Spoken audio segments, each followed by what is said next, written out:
वैसे भी ये सिर्फ तनिष्क की गलती नहीं है कि वो वही बेचता है जो ऑडियंस खरीदती है। Tanishq deserve all of this and मोर।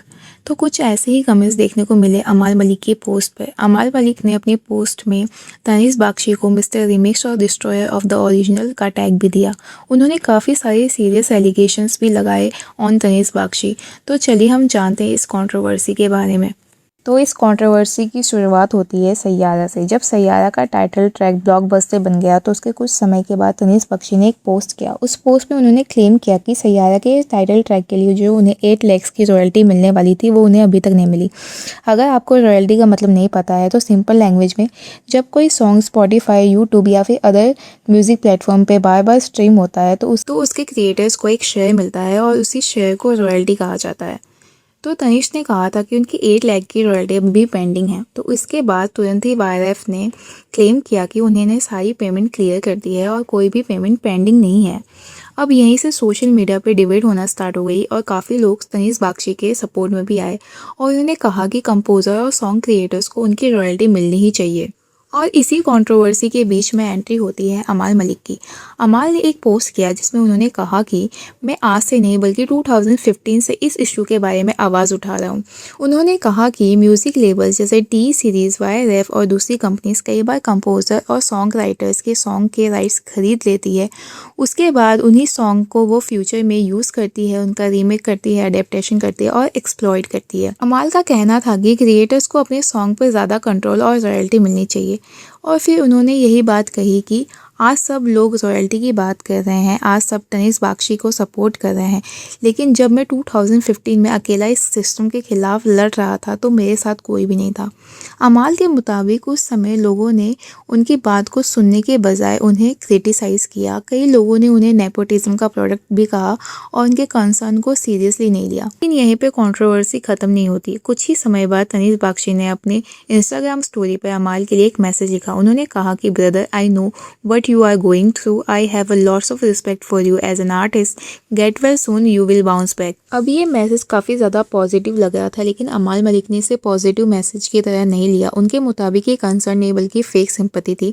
अमाल का आरोप था कि तनिष्क ने हमेशा ही उनके खिलाफ नेगेटिव PR करवाते हैं और अब पब्लिकली सिंपैथी दिखा रहे हैं। अब यहीं से अमाल मलिक ने तनिष्क बख्शी के ऊपर एक के बाद एक सीरियस एलिगेशन लगाना स्टार्ट किया। सबसे पहले उनका एलिगेशन था कि सैयारा का जो टाइटल ट्रैक है वो तनिष्क का है ही नहीं। सैयारा का ओरिजिनल कंपोजिशन फ़हीम अब्दुल्ला और अरसलन निज़ामी का था, लेकिन तनिष्क ने उसका पूरा क्रेडिट ले लिया और उस गाने पर रॉयल्टी का भी क्लेम कर रहे हैं। अब ये अमाल मलिक का एलिगेशन है।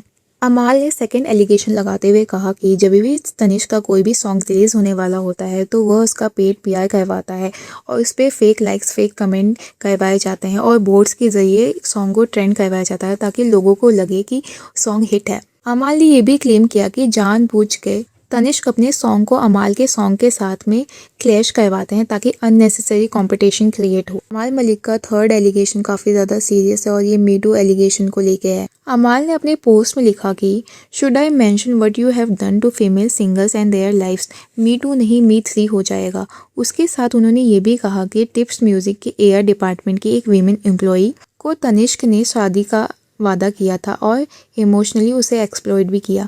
ये काफ़ी ज़्यादा सीरियस एलिगेशन है। उसके बाद एलिगेशंस को ऐड करते हुए के बाद अमाल ने क्लेम किया कि तनिष्क उन्हें CM का नाम लेके धमकाते हैं और डराते हैं। उन्होंने अपने पोस्ट में लिखा कि क्या किसी पॉलिटिशियन का नाम लेके सिटीजन को डराया जाना अलाउड है।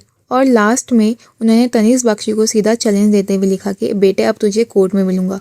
वैसे अगर आपने अमाल मलिक को पहले भी फॉलो किया है तो आपको पता होगा कि ये पहली बार नहीं है जब उन्होंने ऐसे पब्लिक पोस्ट किया है। वो अक्सर सोशल मीडिया पर अपनी फीलिंग को ओपनली शेयर करते हैं और इसी वजह से लोगों के उनके लिए दो तरीके के ओपिनियन हैं। एक तरफ ऐसे लोग हैं जो कहते हैं कि अमाल बहुत ज़्यादा आउटस्पोकन है और वो जो भी सही लगता है वो बिना डरे पब्लिकली बोल देते हैं, चाहे सामने कोई भी हो। दूसरी तरफ लोगों का ये भी कहना है कि अमाल कई बार इमोशन में आकर पोस्ट कर देते हैं बिना पूरी बात को समझे और इससे कंट्रोवर्सी और ज़्यादा बढ़ जाती है। अभी अमाल ने अपने पोस्ट को डिलीट ज़रूर कर दिया है, लेकिन उन्होंने साथ में ही ये भी क्लेरिफाई किया है कि इसका मतलब ये बिल्कुल भी नहीं है कि वो अपने एलिगेशन या क्लेम को वापस ले रहे हैं। उनका कहना है कि तनीष बख्शी के खिलाफ जो भी एलिगेशंस उन्होंने लगाए हैं वो आज भी उन पर पूरी तरीके से कायम है और वो अपनी बात पर आज भी स्टैंड करते हैं। So what do you think about this whole controversy? आपको क्या लगता है कि अमाल मलिक ने तनीष बख्शी पर जो एलिगेशंस लगाए हैं वो सही है, या फिर आपको लगता है कि हमें दूसरा साइड भी जानना चाहिए और सुनना चाहिए? अगर आपको ये वीडियो पसंद आई हो तो प्लीज़ वीडियो को लाइक करें, सब्सक्राइब करें। मैं मिलती हूँ आपको नेक्स्ट वीडियो में। Thank you for watching. Bye.